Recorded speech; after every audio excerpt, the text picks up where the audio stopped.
예, 여기 보면은 항상 그 특성이 같다라고 그랬습니다. 항상 그 특성이 같다, 여여하다 그렇게 이야기했는데 여기서 특성이 무엇이었습니까? 상이 없는 거죠. 상이 없어요. 상무. 그 다음에 무자연성이죠. 인연관계 없이 못 없다. 이 두 개를 아는 것, 즉 절대무를 알 때 절대무 영역에 머물러 있지 않는 것을 아는 것을 뭐라 하냐? 승의, 그러게 승의. 숭한 뜻이죠. 승의 무성이라고 그렇게 부르는데 그 승의입니다. 그래서 세 개 다 어쨌든 무라고 하는 말을 하게 되는데 그것이 무엇이냐면은 항상 그 특성이 여여하다. 특성이 있으면서 여여한다라고 말할 수도 있고 다른 한편은 모든 특성이 제 모습을 가지지 않는 것으로 여여하다 이렇게 말할 수가 있어요. 즉 무상으로 여여하다. 무상으로 여여하고 또 뭘로 여여합니까? 무아로 여여하다. 그러니까 일체 모든 상들이 제 모습을 고집하지 않는 것으로 여여하다. 두 번째, 나라고 하는 특성으로 존립한, 즉 나만의 특성, 즉 자아로서만 존립할 수 없다는 것이 여여하는 거예요. 그래서 여기서 여여하는 어떤 여기서 진열을 말하고 있는데 그 특성이 여여하다 할 때 이것은 무엇이 여여하다는 말이냐면 궁극적으로 무자성이 여여하다. 자성 없는 것으로 여여하다. 그런데 무자성이 발현될 때는 항상 무엇으로 발현되느냐 하면 알무로 발현된다. 이것이 여여하는 거예요. 그러니까 자성이 없기 때문에 매 순간 알 수 있는 것은 어떤 말이냐면은 우리 눈이 만일에 빨간 것만 볼 수 있다라고 하면은 어디 가든지 빨간만 보는 거예요. 우리 눈이.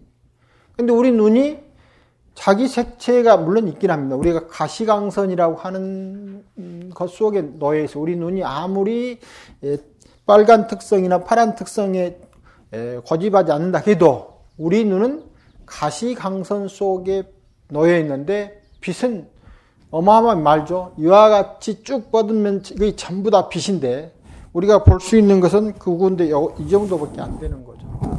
이게 가시광선 이후로 좌회선 영역이나 적외선 영역을 지나가는 것이 훨씬 더 많다 이 말이에요. 그러니까 빛이 이 세계를 구성하는 아주 근원적인 물질 가운데 하나인데 그것이 비춰지고 있는 세계는 어마어마하게 강력하죠. 이렇게 잔뜩 벌렸을 때 잠깐 선 하나 딱 긋는 것이 가시광선의 영역하고 똑같은 거예요. 우리 눈이 빨간 눈으로는 정해지지 않고 파란 눈으로는 정해지지 않았지만 가시광선의 영역으로는 정해진 거예요. 그러니까 가시광선 밖에는 볼 수가 없어요. 근데 가시광선 밖을 보는 것이 이제 특별한 체험을 통해서 보게 되는 거죠. 그런데 그 세계도 마찬가지로 우리의 가시광선 영역이나 똑같은 거예요. 우리 가시광선의 영역이 무상이고 무하듯이 적외선의 영역도 무하고 좌회선의 영역도 무하예요. 눈에 들리는 모든 세계가 보이는 세계가 무상하듯이 안 보이는 세계도 무상하는 거예요. 그래서 우리가 참선을 해서 극락을 봤다 아니면은 천상 세계를 봤다. 그것은 마치 눈이 다른 세계를 볼 수 있는 것이 조금 열려가지고 즉 가시광선 이해를 좀 벌려가지고 무엇을 보는 것하고 똑같다 입니다. 그래서 그 세계도 무상한 거예요. 그러면 눈만 그러느냐? 귀는 이제 가청 주파수가 있죠. 가청 주파수. 그래가지고 그 주파수가 엄청나게 넓은데 마찬가지로 귀가 이해하는 주파수는 아주 작은 거예요. 그래서 우리 귀를 어디다 맞춰놨습니까?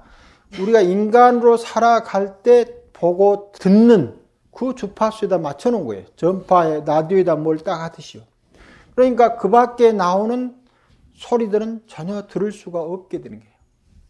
반대로 박쥐는 계속해서 초음파를 발생해서 우리 눈보다 더 정확하니 사물을 발현할 수가 있어요.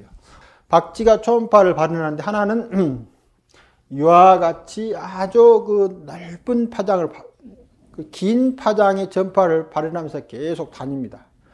그런데 긴 파장이 어느 영역에 무엇인가 자기들이 필요한 것이 딱 오면 이 파장이 여기 붙이면 반사에 돼서 오겠죠.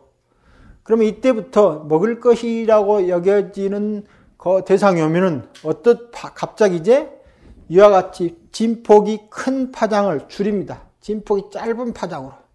그러면 뭔가 이치가 분명해지는 거예요. 그래서 파장을 보낼 때 그냥 전체적으로 싹 한번 보는 것은 마치 시망이, 우리 마음의 시망이 일체를 보는 것과 똑같아요. 그래서 저게 먹을 것이 있다. 그런데 이 긴 파장이 걸려있기 때문에 정확한 이치를 모르기 때문에 이제 그때부터 짧은 파장을 보는 거예요. 그럼 훨씬 더 정확한 이치를 아는 거예요. 이것이 여기에 걸렸구나. 이 긴 영역 속에 하나 걸렸다. 이렇게 이해됐던 것이 이제는 아주 짧은 영역에서 이해되니까 가는 거예요. 마치 큰 시망이 전체를 턱 봤을 때 심소의 하나하나 작용이 일어나듯이 박쥐는 초음파를 보내서 그렇게 아는 거예요. 눈을 보내서 아는 거예요. 그러니까 박쥐의 의식 영역은 초음파로 알려야 되는 거예요. 그거 아는 거예요. 우리가 눈을 보고 아는 거나 초음파를 보내서 아는 거나 아무 다름이 없어요. 어느 것이 더 정확한지 이해할 수가 없다면, 비교할 수가 없다면. 그래서 귀가 들리는 것은 우리는 초음파가 안 들리는 거죠. 이게 초음파를 해석할 수도 없고 또 이 파장이 아주 길거나 이런 것도 우리가 해석할 수가 없는 거예요. 그래서 귀도 뭘로만 되어 있느냐면 우리가 듣는 것으로만 딱 한정되어 있는 거예요. 물론 그 가청 주파수가 좀 넓기 때문에 단일한 주파수에서 보면 좀 넓지만 인간이라고 하는 귀의 한계성을 넘어서 보면은 전혀 알 수 없는 세계인데 이제 인간의 인연 조건을 조금 바꾸면 지금까지 들리지 않는 소리들이 들리는 거예요. 그런데 자칫 잘못 생각해서 내가 이거 지금 보고 들리는 것은 허망해서 다 가고 있는데 그때 보니까 그것은 안 허망하다. 이런 게 들리는데 뭐라고 했습니까? 의식의 요동이 적어지는 상태예요. 그러니까 의식의 요동이 정해지면은 시간이 길어져요. 의식의 요동이 길어지면 시간이 길어지기 때문에 마치 변하지 않는 세계를 보는 것처럼 변하지 않는 소리를 듣는 것처럼 보이게 되는 거예요. 의식 집중이 고요해지면 시간이 계속 무한대로 늘어나는 거예요. 그러니까 항상한 세계를 보는 게 아니고 의식이 요동하지 않으면서 만들어진 세계가 항상한 세계로 나타나는 거예요.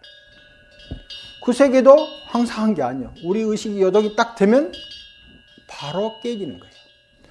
그래서 항상한 세계도 전혀 없는 거예요. 마찬가지로 기대도 계속 들리면 아주 극락세계가 들린 소리가 들리는 거예요. 왜 들리냐면 의식의 가청 주파수를 바꾸면 세계가 다른 세계가 들리기 시작하는 거예요.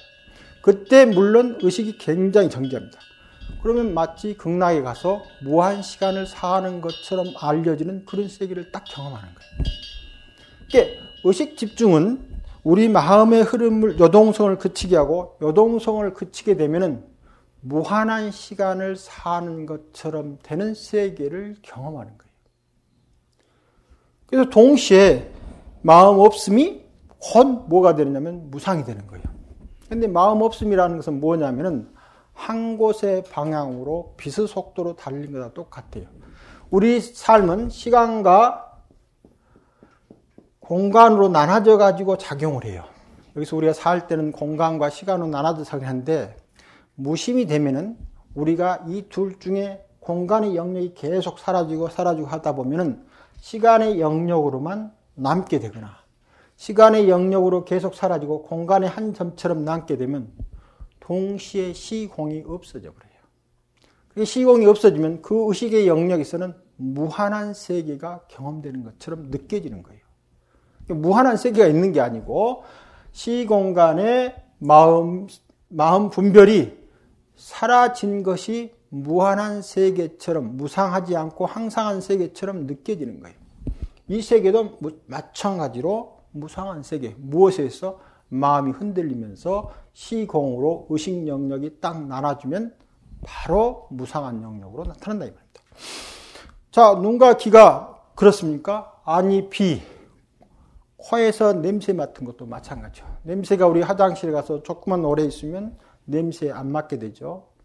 그러나 또 이 공간 안에서 지금은 우리가 느끼지 못하는 그런 냄새도 자, 마음 집중을 계속하면은 마치 눈이 다른 가시청 지역에 열리듯이 코의 영역이 다른 영역이 열리는 거예요. 그래서 나지 않는 냄새가 나는 거예요. 그런데 우리가 악심으로 집중이 되면은 세계에서 나타난 냄새가 악심의 냄새를 맡게 되는 거예요. 우리가 선심으로 집중되면은 세계가 한기로 가득 차는 냄새를 맡게 되는 거예요. 또 무심히 지나가면은 한기도 맡고 악취도 맡는 거예요. 그런데 그 의식을 딱 풀면은 아무 냄새도 없이 사라지는 거예요. 마음이 어떻게 되느냐에 따라서 코에서 느껴지는 냄새의 영역이 계속 달라지는 거예요. 그러다 어느 상태 되면 아까 같이 한 곳으로 가다 보면은 의식이 무심히 되면서 그런 영역이 또 달라지는 거예요. 그래서 우리 몸 안에서 느껴진 몸과 마음에서 육식상에서 느껴지는 모든 것들은 내가 어떤 상태로 존재했느냐에 따라서 그렇게 느껴질 뿐 그 상태만은 벗어나면 바로 다른 상태에 된답니다. 그래서 참선에 집중해서 나타난 어떤 현상은 마치 우리의 가시광선을 벗어난 빛을 보는 것하고 똑같아요. 우리의 귀에 가청 주파수를 넘어서서 무슨 소리를 듣는 것하고 똑같아요. 근데 그것이 내 마음이 그렇게 되면서 아까 내 마음 속에는 그냥 마음만이 아니고 우리가 살아온 인류로서의 살아온 정보라든가 그다음에 동식물로 살아온 생명의 정보들이 한채 혼재되어 있기 때문에 이 정보들이 현재 의식 상태에 발현돼서 막 나오기 시작하는 거예요. 의식이. 그래서 이제 일체 현상들이 다 벌어지는 거예요. 그 과정 속에서. 그래, 참선 속에 들어있을 때 이 모든 것이 나타난다. 자, 누가 만드냐면은 그것도 마찬가지로 마음이 만드는 거예요. 이 마음이 그것만 만드느냐? 공성도 만드는 거예요, 마음이. 아까 말했죠? 시간과 공간이 사라지도록 무심이 딱 되면은 무심이라고 하는 사건이 뭘 만드냐면 공성을 만드는 거예요. 무심이 유심이 되면은 그 상태에서 형상이 일어나는 거예요. 그래서 이 조건은 공성이라고 하는 특별한 형태가 있는 게 아니고 마음 작용이 그치면 공성처럼 보이는 거고 마음 작용이 일어나면 형상처럼 일어나는 거예요. 그래서 공성에서 마음이 나오는 게 아니에요. 일체의 모든 것은 공성일 수도 있고 공성이 아닐 수도 있는 거예요. 이 두 가지가 혼재되어 있는 상태가 있기 때문에 어떤 마음 상태에 들어가냐에 따라서 공성인데 무심, 무상지에 들어가면 내가 마치 전혀 변하지 않는 시간처럼 되는데 그것은 왜 그러냐면 마음이 움직이지 않으면 실제로 시간과 공간 의식이 사라지기 때문에 항상 한 것처럼 보여요. 그래서 그 순간에 들어가 있으면 마치 영혼을 산 것처럼 느끼는 거예요. 그것도 누가 만드느냐? 마음이 만드는 거예요. 그래서 영혼을 사는 것도 마음이 만들고 찰나를 사는 것도 마음이 만들어서 우리 삶이라고 하는 것이 지금하고 전혀 다르다 이 말입니다. 이와 같이 무상과 무와 무자성을 아는 것은 이것 자체가 자성을 갖는 게 아니다 이 말입니다. 그러니까 여기서 말하는 그 특성이 항상 같다라고 하는 생각을 내서 뭐라고 생각하면 안 돼요. 여기 질문 중에 하나가 촉근 이론이 바로 연기의 모습이 아닌가라고 물어본 게 있는데 촉근 이론은 연기 이론하고는 좀 다릅니다. 왜 다르냐면은 세계를 해석하는 큰 틀이 두 개 있습니다. 물리학적으로 하나는 아인슈타인에서 말하는 상대성 원리가 있고 하나는 양자역학이 있어요. 이 둘 다 세계를 해석하는 아주 훌륭한 법칙인데 예를 들면 블랙홀이라든가 아주 소립자 영역에서는 블랙홀은 거대한 우주입니다. 어마어마한 우주 똑같아요. 블랙홀이라는 건. 그 다음에 이 소립자는 아주 작은 영역인데 이 소립자 영역이나 블랙홀의 영역을 해석하려면은 상대성 원리하고 양자역학을 합쳐야만 돼요. 이게 블랙홀에 대해서는 양자역학이나 상대성 원리만 가지고 해석을 못합니다. 그러니까 소립자를 벗어난 영역과 블랙홀이 아닌 영역은 양자역학으로 해석할 수도 있고 상대성 원리로도 해석할 수가 있어요. 근데 블랙홀과 아주 작은 소립자 이 부분에 대한 해석은 반드시 이 두 개가 섞어져야 제대로 할 수가 있는 거예요.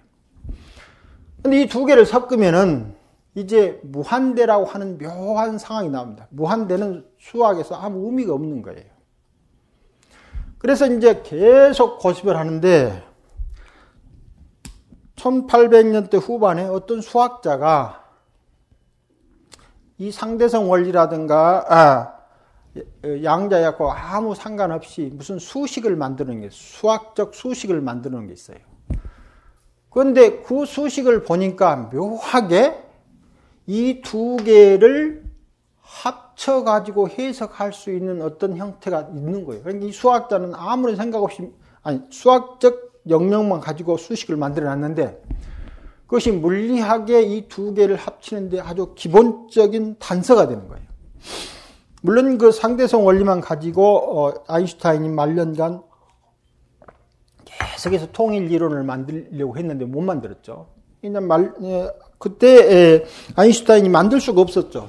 왜냐하면 아인슈타인 살았을 시기에는 우리 우주의 근본 힘이 4개가 있는데 2개밖에 발견이 제대로 안 됐어요. 강력이라고 양력이라고 하는 그 부분이 발견이 안 됐기 때문에 아인슈타인이 아무리 천재적인 머리를 가지고 있더라도 세계를 해석할 수 있는 재료 2가지가 빠져버렸기 때문에 설사 통일을 만들었다 하더라도 이 2가지를 포함했을는지 안 했을는지를 알 수가 없죠. 포함이 안 됐으면 그 이론은 이제 헛 이론이 되는 거죠. 작업 자체는 이제 다음 후학들에게 도움은 줄 수 있겠지만. 그리고 특히 아인슈타인이 양자역학을 받아들이지 않았어요.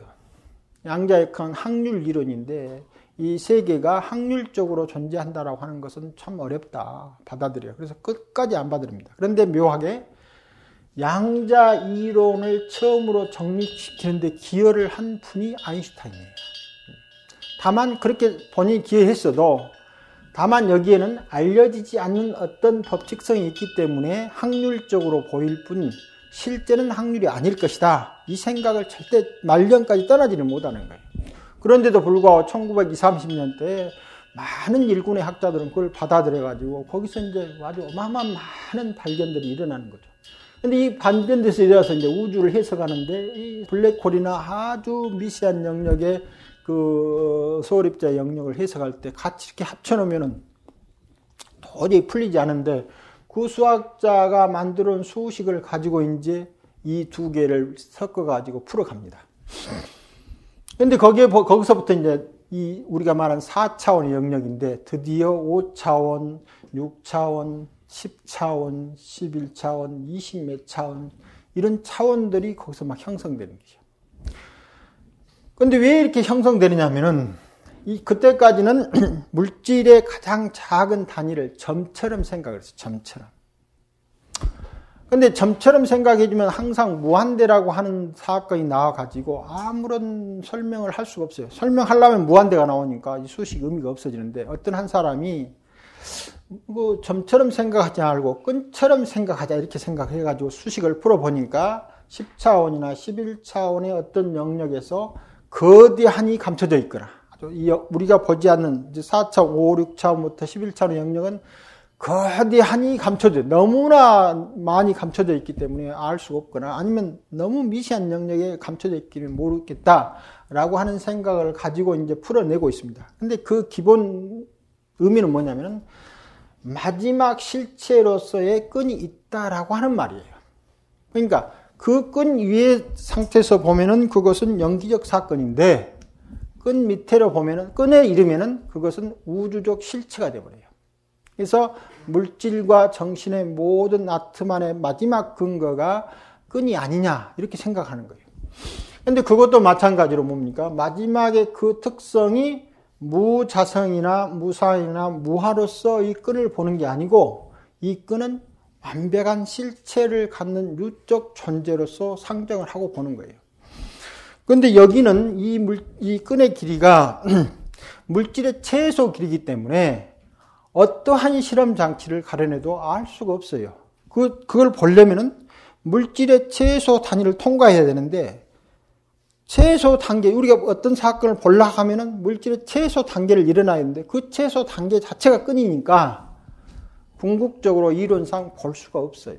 단 이 끈 이론을 만들어 놓으면 무한대라고 하는 문제가 해결되면서 상대성과 양자요령이 섞여져 가지고 블랙홀이라든가 그 아주 작은 영역에서 하는 것을 이해할 수 있는 단서를 제공하긴 해요. 그러나 아직도 강력이라고 하는 그 사건을 포함시키는 그런 수식은 아직 나오질 않았기 때문에 앞으로 어떤 영역을 이야기할까를 모르겠습니다. 그러나 또 다른 한편으로는 이와 같이 물질의 최소 단위, 실체로서 최소 단위입니다. 그런데 이 끈은 하나예요. 길이는 똑같아요.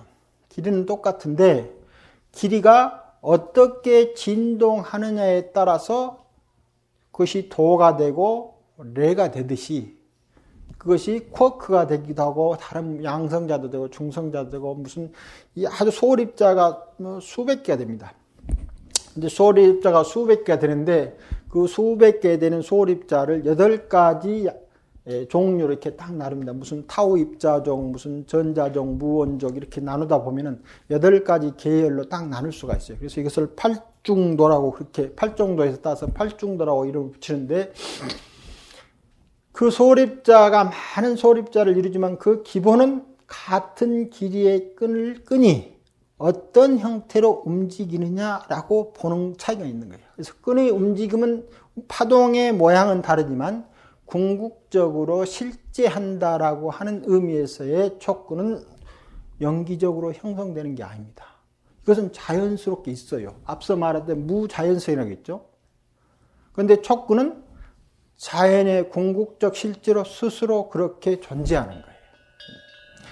그런데 이제 이 촉근, 물질의 궁극도 없는 상태를 뭐라고 하냐면 진공이라고 하는데 이때 양자역학을 했던 사람들이 물질의 궁극적으로 보니까 이건 진공에서 물질이 형성되는데 진공이 뭔가 끊임없이 움직이는 거예요. 모든 것이 어떤 형태로 정지할 수가 없습니다. 정지한다고 하는 것은 공간상에서 일정한 이치를 점유한다는 말인데 그것은 지금까지 한 번도 틀리지 않는 불확정성의 원리라고 하는 게 있어요. 불확정성의 원리에 의해서 동시에 입자이면서 파동이기 때문에 입자로서만 자기 특성을 가진 물리적 성질을 보여줄 수가 없는 거예요. 작은 영역으로 가면 우리같이 큰 영역으로 되면 이제 다른 영역들의 작용이 전부 사라지고 큰 영역의 힘만 나오고 있고 또 하나는 우리 이 몸을 이루고 있는 모든 소립자가 일시에 똑같은 양상을 취할 수 있는 확률은 있기는 있겠죠. 있기는 있는데 그것은 우주의 역사보다 더 긴 시간이 걸려요. 그래서 우주가 태어난 밖에서 계속 보면은 아마 한 200~300억 년 되려면 여기 있는 사람이 동시에 다른 곳에 있을 수도 있는 확률은 있어요. 그러나 일어나지는 않죠. 그런데 양자적 상황이 되면 이 확률이 항상 있는 거예요. 여기에 있고 동시에 저기 있고. 그러나 우리가 그렇게 되려면 우리 몸을 이루고 있는 모든 양자가 동시에 같은 식으로 작용을 해야 돼요. 그런데 주사위에 3개 들려서 666 나오기만 해도 그렇게 어려운데 확률이 떨어지는데 이 몸을 이룬 양자 수는 너무너무 많으니까 우주 역사보다 더 긴 시간 동안 변화가 와도 한 번 일어날까 말까요. 그러니까 우리가 여기 존재하다가 달에 동시에 존재할 수 있는 가능성 자체는 있는데 확률이 너무 높아서 없는 거죠. 그러니까 여기서 말하는 이 진공이라고 하는 것은 아무것도 없는 영역인데 이 자체가 흔들리고 있는 거예요. 흔들리고 있으면서 이 흔들림이 아까 무라고 하는 영역이 있죠. 무라고 하는 영역이 흔들리면서 끊임없이 물질과 반물질을 형성해내요.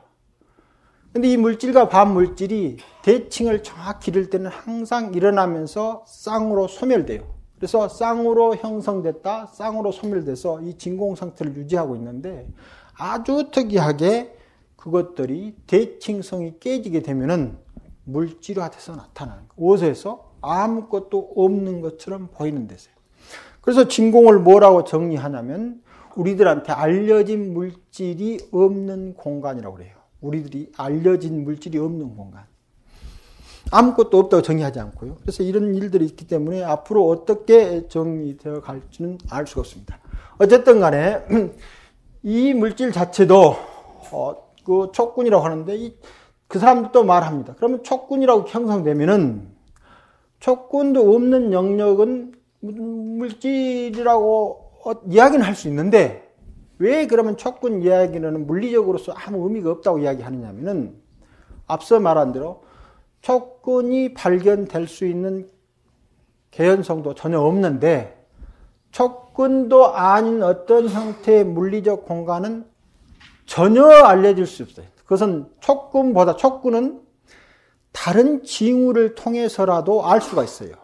블랙홀이 이렇게 큰 블랙홀이 있으면은 블랙홀은 그야말로 까만 것이기 때문에 여기서 빛이 안 나와요. 그래서 우리가 우주를 안다고 하는 것은 빛을 통해서 알게 되는데 블랙홀만 가지고는 전혀 알 수가 없는데 어떻게 아느냐면은 여기서 빛이 들어갈 때 블랙홀에 들어가면서 공간 영역이 달라지면서 이제 자기 물질의 변화가 생깁니다.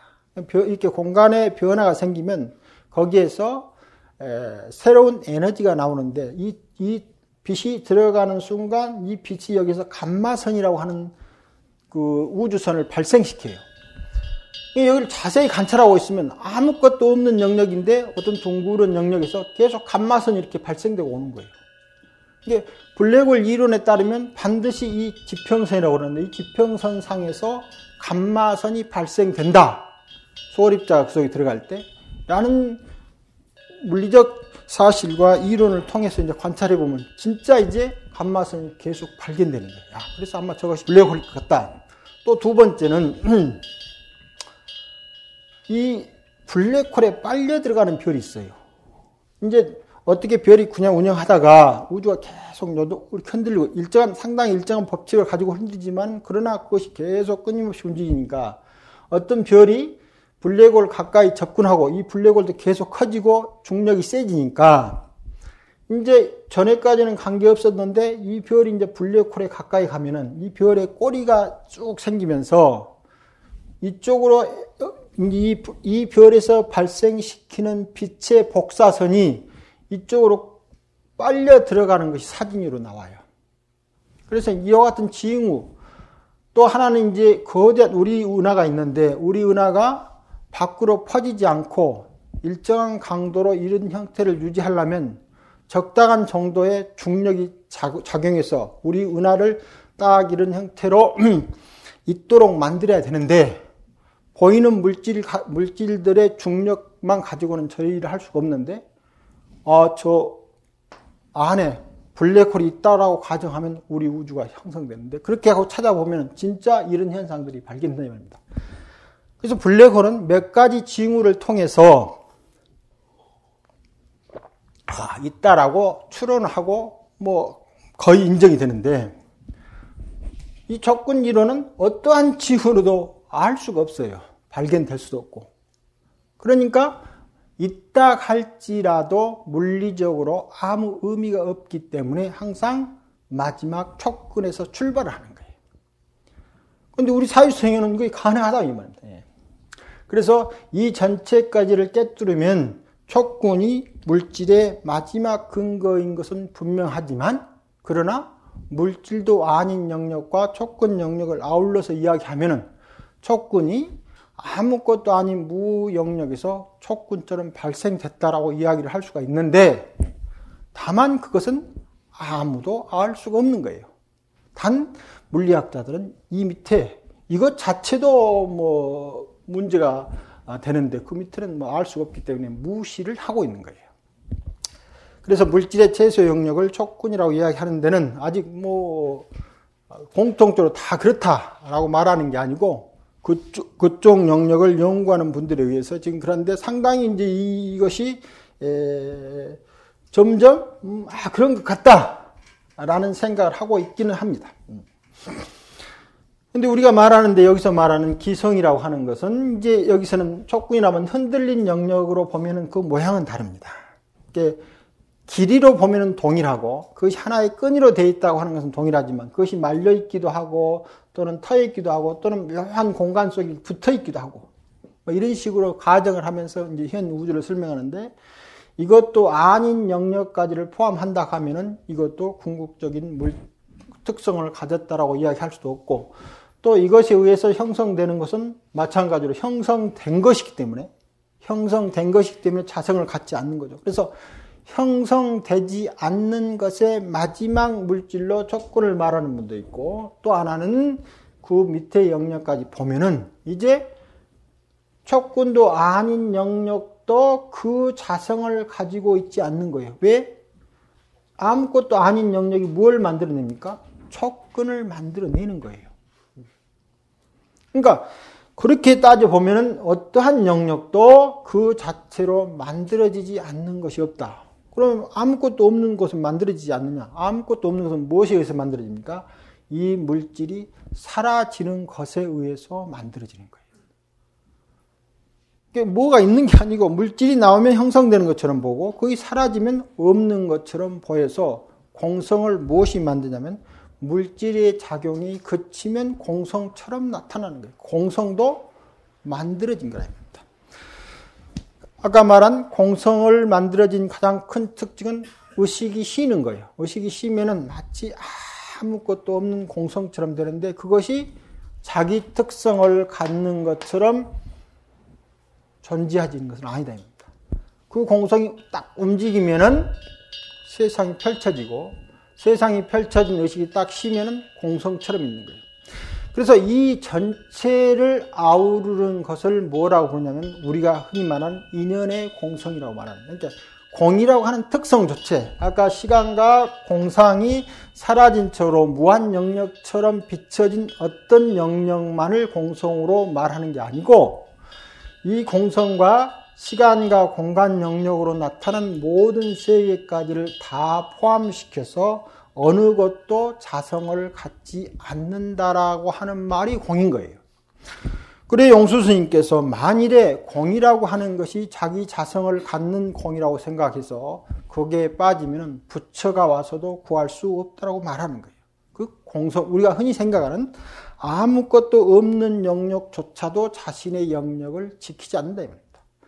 그래서 형상으로 드러나고 형상으로 드러나지 않는 모든 영역을 아울러서 형상으로 무상을 깨고 무상으로 형상을 깨는 이것을 통틀어서 공성이라고 하고 있기 때문에 지금 우리도 공성이고 마음이 탁 쉬는 마음이 쉰 것이 무슨 공성을 만듭니까?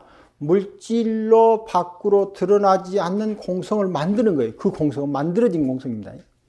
그래서 무심은 만들어진 거예요. 무상도 만들어지는 거예요.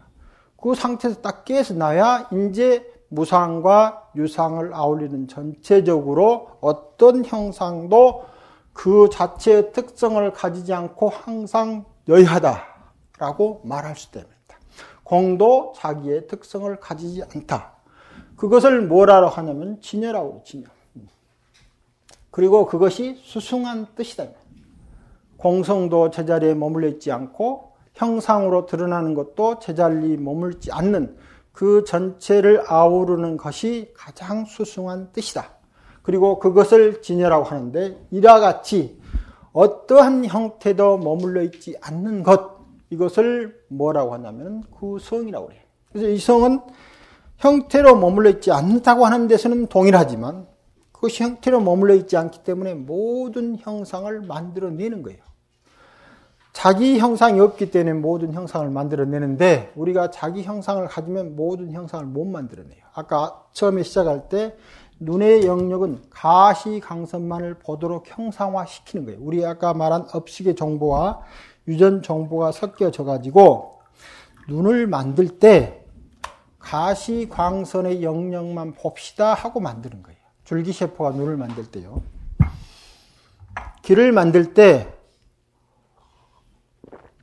가청 주파수의 소리만 듣읍시다라고 귀를 만드는 거예요. 그러니까 귀와 눈은 만들어지는 거죠. 이 만들어진 영역들은 다른 조건만 되면 바로 깨지는 거예요. 그 다른 조건 중에 하나가 앞서 말하는 대로 좌선 수행 중에서 무심이 되어가는 거예요. 무심히 되어 가면은 이 눈이 빨주노프 파남보라고 하는 이 색상을 보도록 하는 경계가 허물어지는 거예요. 귀가 특정한 주파수의 영역의 들음의 경계가 허물어지는 거예요. 그래서 이제 다른 경계들이 보인다 입니다. 그래서 마음이 쉬면 계속해서 끊임없는 경계가 나타나는데 그 경계도 누가 만듭니까? 신 마음이 만들어가고 동시에 마음이 쉬면 법계가 그런 경계를 만들어내는 거예요. 그러다 마음이 완전히 푹 쉬면은 이제 시 공간이 없는 속에 딱 들어가 있는 거죠. 그런데 그것이 깨달음이라고 생각되면 그걸 뭐라고 하느냐면 무기정이라고 해요. 무기정. 아무것도 없는 것처럼 그것을 궁극적인 선정 행태로 생각하면은 그것을 무기정이라 하고 그것을 탐하면 아까 공성을 탐한 것이랑 똑같이 돼서 부처가 나와도 구하지 못하는 거예요. 의식이 쉬면은 자기 시공간을 전혀 만들지 않는 거예요. 그래서 무한 시공간이 형성되는 똑같은데 실제로 무한이라고 하는 것은 사는 것이 아닌 것처럼 느껴지는 거죠. 생생한 삶이 없는 거죠. 그런데 그 모든 것이 다 무엇으로 나타나냐면 항상 알무로 나타나는 거야. 자, 여기에서 절대무의 영역이 흔들려가지고 형상의 영역으로 나타나는 것이 절대무라고 하는 것은 뭡니까? 형상화되지 않는 암이라고 그랬죠. 그 다음에 이 무가 형상화되는 것은 분별된 암이에요. 그런데 절대무의 영역이 만일에 애초부터 전혀 형상을 만들지 않는 암의 영역 속에 딱 있다 하면 형상이 나올 이유가 없는 거예요. 그러니까 형상 없는 것이 형상을 만들어내고 다시 형상이 의식 집중만을 통해서도 사라지는 거예요. 무엇을 통해서? 절대무하고 교한. 절대무하고 우리가 딱 만나는 순간이에요. 그때 만나는 의식 가운데서 일어나는 모든 형상의 인식작용은 사라지는 거예요. 식이 있다 할지라도 거기에서는 분별 인식이 안 일어난다 이 말입니다. 그런데 그것 자체만을 정으로 생각하면은 그것은 무기선정이고 잘못된 이야기예요. 그리고 가끔 이제 어디 들어보면은 막 이런저런 경계를 경험했습니다. 저런 것을 경험했습니다라고 말하는데 그건 특별한 영역에 들어가면 누구라도 할 수 있는 것이고 동시에 그것은 지금 우리가 경계를 만들어 보듯이 자기 마음이 만들어 보는 거예요. 그 가운데 나타나는 것이 이제 아까 말한 대로 마음의 주파수 영역이 달라지니까 다른 사람이 발현하고 있는 마음도 좀 읽혀진 것처럼 보이고 다른 사람의 정보가 계속 끊임없이 움직이면서 만들어진 미래가 좀 보이는 것처럼 보이고 과거가 좀 보이는 것처럼 보여요. 그러나 그 과거를 다 잊지 못하는 거예요. 여러분 과거를 읽을 때 항상 그분들이 어떻게 이야기하냐면 당신은 과거에 어떤 사람이었고 또 그 과거에는 어떤 사람이었고 이야기하죠. 다 우리가 그렇지 않으면 동물이었고 그러나 궁극적으로 가면은 모든 영역에 걸쳐있는 인연 조건이 나와 있기 때문에 누구라도 과거에는 동물적 사건도 우리한테 들어있고 식물적 사건도 우리한테 들어있고 인간적 사건도 들어있고 천상적 사건도 들어있고 드디어 무적인 상황도 들어있는 거예요. 그래서 누구나 다 동물일 수 있고 식물일 수 있고 사람일 수 있다 이 말입니다. 우리가 하다 보면은 식물이 가지고 있는 유전 정보가 발현된다 하면은 식물적 영역하고 교우하는 거예요. 특별히 알아볼 필요도 없어요. 과거에 우리가 특별히 볼 필요도 없는 거예요. 다 그런 것이 다 들어있기 때문에. 우리가 바꾸지 않으면 미래도 그렇게 살아가는 거예요. 그러니, 당신 과거에 무엇이었다라고 말하는 것이 별 의미가 없는 거예요. 그 알면은 이제 우리가 하는데, 더군다나 그러한 것들이 정보 내용으로 보면은 전부 다 다른데, 그 정보를 통합해서 나로 만들어진 것은 앞서 말한 대로 상무성으로 해가지고 고집된 실체에 지나지 않는데 과거에 당신이 무엇이다 라고 하는 그 무엇은 완벽하니 허구예요. 왜냐하면 그때 만들어지는 것은 지금 이 과거를 읽는 분하고 그분하고 관계 속에서 형상을 읽고 있는 거예요. 나의 형상을 읽고 있는 게 아니에요. 왜 그래도 읽으면 되느냐? 모든 사람 속에 동물적 요소의 정보도 들어있고 식물적 요소도 들어있고 또 가계를 한번 따져 올라가 보십시오. 몇 대 10대, 20대, 30대 올라가면은 한민족이 이동하는 통로에 연결되는 정보를 다 읽혀지는 거예요. 당신이 과거에 티베트 사람이었다 라는 말을 할 수 있는 정보가 우리한테 있다 이 말입니다. 그러니 그걸 읽고 있어가지고 내가 당신이 과거에 티베트 사람이었다. 그것 아닙니다. 그거 있어 봐야 별것 없는 거예요. 그런데 그렇게 계속 그런 얘기 하면은 이야 굉장한 것처럼 되는데 그렇게 읽는 사람들이 그것이 마음에 만들어진 헛것인지라고 생각하지 않으면 우리가 누구한테 속느냐면 거짓된 사람한테 속아가지고 현혹되는 거예요. 그것은 귀신이 나를 부리고 있는 것과 똑같다 이 말입니다. 그래서 나를 내가 어디 찾아가서 저 사람이 뭐 다심통했고 뭐 천이통했고 뭐 됐으니까 다 아는 것다 라고 찾아가는 마음이 내가 귀신한테 홀려가는 마음하고 똑같고 거기 일단 가면은 홀리도록 돼 있어요.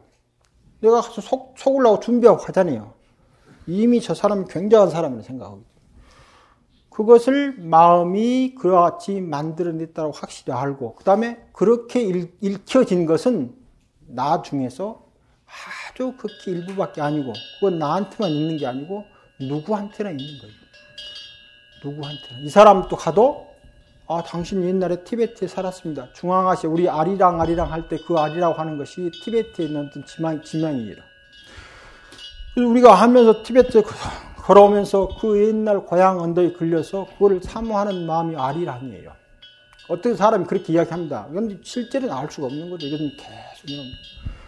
한민족의 많은 사람들, 즉 북방으로 전달된 유전 계열은 아리상에 대한 아리랑의 유전 정보가 있는 거예요. 또 남방 계열도 있는 거예요. 한국에 온 사람들. 그러면 다시 남방 계열의 무엇도 있는 거예요.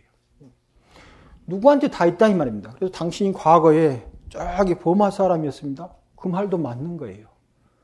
당신이 저기 과거에 중앙아시아 티베트 사람이었습니다. 그 말도 맞는 거예요. 당신이 과거에 유럽 사람이었습니다. 그 말도 맞는 거예요. 당신이 과거에 개였습니다. 그 말도 맞는 거예요. 당신이 과거에 수선화였습니다. 그 말도 맞는 거예요. 우리 속에는 그러한 것이 다 들어있기 때문에 그 사람 이상이 좀 이상해가지고 그런 말하면 다 그렇게 들리도록 돼 있는 거예요. 그런데 다만 그렇게 형성된 지나온 것들은 전부 다 분별된 상에 의해서 마음에 의해서 만들어진 것이다라고 하는 것을 전제하지 않는 거예요. 그러면 그건 전부 다 혹해요. 내가 과거에 여기 살다가 내가 과거에 여기 살다 내가 과거에 여기 살다 이렇게 해서 주체적 자아를 형성되는데 그 말을 듣고 와서 나는 과거에 어디 사람이다 하는 말은 무슨 말이냐면은 아상을 정진시켜서 번뇌를 계속 만들어가고 있는 거예요. 그러니 한번 나를 잘 알라고 생각해서 갔는데 결과는 뭡니까? 번뇌만을 증장시킨다 이 말입니다. 갈 필요가 없는 데를 가가지고 귀신한테 속아서 그런 거랑 똑같다 이 말입니다. 그것이 여기서 말하는 그 성이에요. 그래서 유식실성이라고 하는 말은 이제 유식실성이라고 하는 어떤 특정이 있는 게 아니고 그와 같은 인연처가 되면 자기도 모르게 특별한 암들이 발현되도록 되어 있는 거예요. 그리고 그 암들의 경험을 계속 축적해서 가는데 축적되어질 정도로 강력한 정보는 축적되고 축적될 만큼 강력한 정보가 아닌 것은 사라지고 그 다음에 기억된 것도 기억하고 싶은 대로 기억하는 거예요. A, B, C, D가 단기 기억은 보는 대로 기억하는 것처럼 됩니다. 그러나 그것도 내가 무엇을 보려고 하느냐에 따라서 거의 더 기억되는데 조금 지나면 그 기억을 자기가 만들어가는 거예요. 맞게. 이게 기억을 완전히 바꾸는 거예요. 거기서 이제 새로운 정보가 익혀지면 설사 우리 몸 안에 저기 남방 버마의 사람들의 정보하고 유전될 것이 별로 없다 해도 내가 스스로 그런 유전 정보를 만드는 거예요. 그럼 내가 과거에 거기 안 살았어도 사는 것처럼 익혀지는 거예요. 만들어진 정보가 나오니까요. 이게 살아온 과거가 정보가 되는 게 아니고 만들어진 정보를 그렇게 자기화시키는 거예요. 전혀 살지 않는 것도 살았을 수가 있고 살았은 것도 안 살았을 수가 있는 거예요. 그런데 그 동일한 것을 정보로 만들어냈고 그것을 내가 가지고 있다 라고 하면은 그것을 잘못된 유식이 되는 거고, 여기서 말해서 그 성이 항상 무상이고 무하고 무자성이라고 제대로 하면 이 유식은 아주 청정한 유식이 된다 이 말입니다. 그래서 그 청정한 유식을 여기서는 승을하고 진열하고 부르고 있습니다. 5회는 질문하겠습니다. 예.